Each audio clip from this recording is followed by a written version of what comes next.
Want to know the subtle signs a man gives you that let you know he's right for you? Curious how these green flags men reveal in dating present themselves to you and how to prioritize them? I've got all that coming to you right now.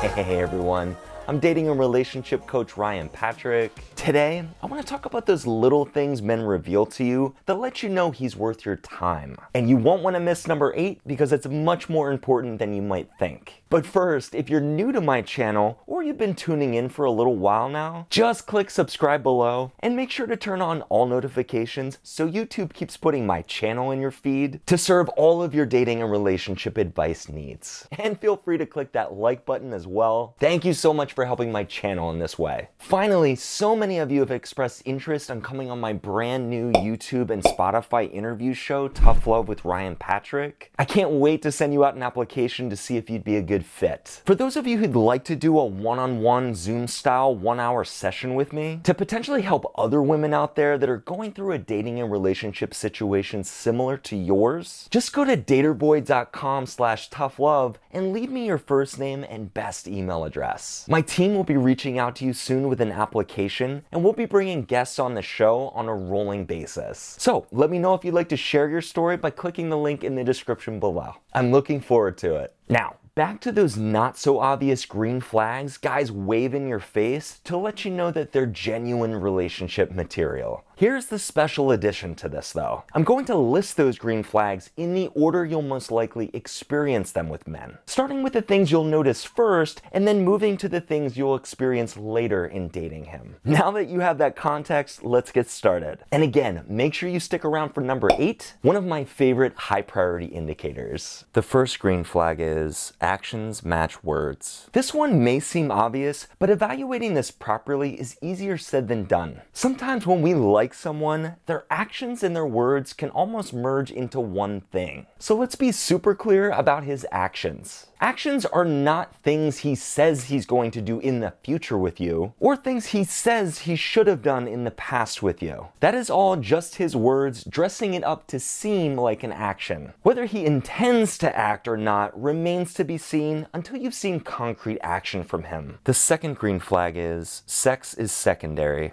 Now, this doesn't mean that sex is number 2 on his list. What it means is it's on a lower list of priorities you two will eventually figure out when the timing is right. So what you're screening for here is any mention of sex or any attempts at getting physical with you in those first few dates. If a guy tries to kiss you on a first date, that's not really the type of getting physical I'm talking about here. We're talking about sexual contact and activity. Where does that really fall on his list? If he doesn't open by trying to get physical with you right away, it's a potential green flag he's interested. The third green flag is intentions are clear. If you ever mention the word intention with a man in regards to what his intentions are with you, he'll probably be like, "Excuse me?" Ironically, if a guy's actions meet his words, and sex isn't the first thing that comes up, his intentions will naturally point in the direction of him wanting to get to know you. But if you're ever in doubt, just ask him. So, what are your intentions with me exactly? It's much more effective in person to gauge his reaction, but if you must, text works too. The fourth green flag is acts of humility. What we're kind of going for here is the guy that might be more shy than smooth. The guy that might be just a little nervous around you, rather than the cool cat that just seems to have one too many moves down with you. Guys who are on the level with you are gonna present themselves as imperfect human beings, not some robot with canned lines. So ask yourself, is this the kind of guy that can make fun of himself a little? Maybe gets a little tripped up talking to you? Or just feels like a real person to you? If so, definite green flag. The fifth green flag is the comfortable silence. This one is much more subtle, and probably one you won't get to experience until you find your comfort level with one another after a few dates. But this is a winning green flag if you get to experience this with him. Now, I share my best pass-fail tests for finding comfortable silences with guys in my Dating Confidence Masterclass. But one simple thing you can try with him is just stop talking for a minute.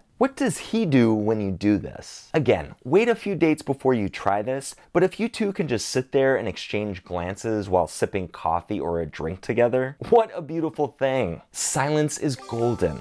The sixth green flag is ownership over faults. Want a quick way to screen out narcissists from your dating experiences? Look for him to avoid taking ownership for little screw-ups he makes, like running late for a date or forgetting something important that you told him. Go after the guy who's willing to say he's sorry when he's wrong, and will take full accountability for his shortcomings. Men who constantly blame you for stuff, or are looking for you to change aspects about yourself without actually changing anything about himself, would be red flags, not green. The seventh green flag is friendship matters most. This is another one that you'll most likely determine a little further down the road in your dating journey with him. But just ask yourself, does this guy value you as a friend as much as he does a romantic partner? Guys who put the platonic aspects of your relationship ahead of the physical aspects might as well be wrapped up in a big green flag. As I've made a common theme in a lot of my recent videos, the best relationships are born out of friendship. So just lean back and wait and see if he makes this a priority. The eighth green flag is strong female bonds. I love this one, and I believe it can be really telling. How does your man value and or prioritize his relationships with the women closest to him? Let's look at his family, like his mom, his sisters, his aunts, grandmothers, etc. Does he have a stable track record in speaking highly about the women in his family? Does he have a good relationship with them? If so, this will be an excellent indicator in how well he can nurture your feminine energy. But let me just say, not all men nor women have the best family lives. You should, however, be able to get a sense of how he values and respects women, because that's critical. The ninth green flag is, it's just easy. I know we're talking about a list of subtleties here of green flags men reveal in dating, but at the end of the day, things will just have a natural flow with the right guy and almost feel easy. So basically look at this green flag as the umbrella, or the main bucket for all of the other green flags we discussed to fall into. Are his intentions clear? Does he take ownership for his faults? Does his actions match his words? Or are things just complicated with him? If so, it might be time to say next. So tell me, what's your #1 green flag you need to find in a guy? Whether I mentioned it today here or not. Jump down to comments right now and tell me about it. I look forward to reading them. Also, if you'd like to be a guest on my new YouTube and Spotify show, Tough Love, just go to daterboy.com/toughlove and leave me your first name and best email address. We'll be talking about the topics that matter to you most regarding men and relationships. So I'm excited to potentially have you on to discuss. Finally, if you have specific questions or need immediate advice from me about a guy or situation, just go to my Wizio page at daterboy.com/Wizio and I can get you a 4 to 7 minute video response in as little as 2 days. And of course, if you found this video helpful, please give it a like below. Thanks for stopping by today, and I'll see you all next week.